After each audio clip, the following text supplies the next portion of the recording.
Code மூவிக்கு யூ/ஏ sensor certificate கொடுத்துருக்காங்க. இந்த படம் செப்டம்பர் 5 ரிலீஸ் ஆக போகுது. தளபதி விஜய் அவங்களோட தமிழக வெற்றி கழகம் கட்சியோட ஃப்ளாகு நாளைக்கே அனௌன்ஸ் பண்ணுறாங்க. பனையூர் கட்சி ஆஃபீஸில் தான் இந்த ஃபங்க்ஷன் நடக்க போகிறதா தகவல் வந்திருக்கு. இந்த ஃபங்க்ஷனில் கட்சியோட தீம் சாங் ஒன்று ரிலீஸ் ஆக போகுதுன்னு சொல்கிறாங்க. தளபதி விஜயோட ஃபஸ்ட்டு அரசியல் ஸ்பீச் நாளைக்கு இருக்குன்னு சொல்லி எல்லாரும் எதிர்பார்த்துட்டு இருக்காங்க. எல்லாரும் எதிர்பார்க்குற மாதிரி நாளைக்கு ஒரு சர்ப்ரைஸ் கண்டிப்பாக இருக்குது. கொட்டுக்காளி படம் ஆகஸ்ட் 23 ரிலீஸ் ஆக போகுது. இந்த படத்துக்கான கிவ்அவே டிக்கெட்ஸ் நம்ம ட்விட்டரோட ஹேண்டில் அதாவது எக்ஸ் வலைதளத்தில் பதிவிடுவோம். நீங்கள் எக்ஸ் வலைதளத்தில் இருந்தீங்கன்னா மறக்காமல் பேஜை ஃபாலோ பண்ணி வச்சுக்கோங்க.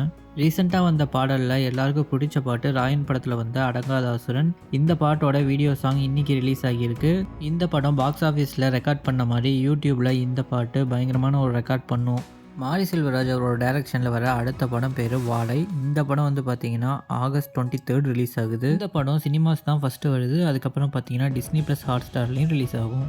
Most viewed Indian film on நெட்ஃப்ளிக்ஸில் பார்த்தீங்கன்னா மகாராஜா படம் தான் ஃபஸ்ட்டு பிளேஸில் இருக்குது. இந்த படம் பார்த்தீங்கன்னா 18.6 மில்லியன் வியூஸ் தாண்டி போயிட்டுருக்கு. இது உண்மையாகவே விஜய் சேதுபதிக்கு கிடைச்ச மிகப்பெரிய சக்ஸஸ். கொட்டுக்காளி படத்தை பார்த்துட்டு கமல்ஹாசன் அவரோட ட்விட்டர் ஹேண்டலில் சூப்பராக புகழ்ந்து ஒரு ஸ்டேட்மெண்ட் ரிலீஸ் பண்ணியிருந்தார். பார்த்த படக்குழு பயங்கர மகிழ்ச்சியோடு இருக்காங்க. கொட்டுக்காளி மூவியோட செலிபிரிட்டி ஷோவில் நிறைய டேரக்டர்ஸ் படம் பார்த்தாங்க. அதில் லோகேஷ், நெல்சன், டிஜே ஞானவேல், ராம்னு சொல்லி எல்லாரும் படம் பார்த்து நிறைய அப்ரிஷியேட் பண்ணிட்டு போனாங்க. நீங்கள் ஒரு சினிமா ரசிகராக இருந்தீங்கன்னா கண்டிப்பாக கொட்டுக்காளி படத்தை தேட்டரில் பார்த்து சப்போர்ட் பண்ணுங்கள். டிக்கெட் கிவ்அவேக்கு எக்ஸ் வலைதளத்தில் நம்ம பேஜை சப்ஸ்கிரைப் பண்ணிக்கோங்க.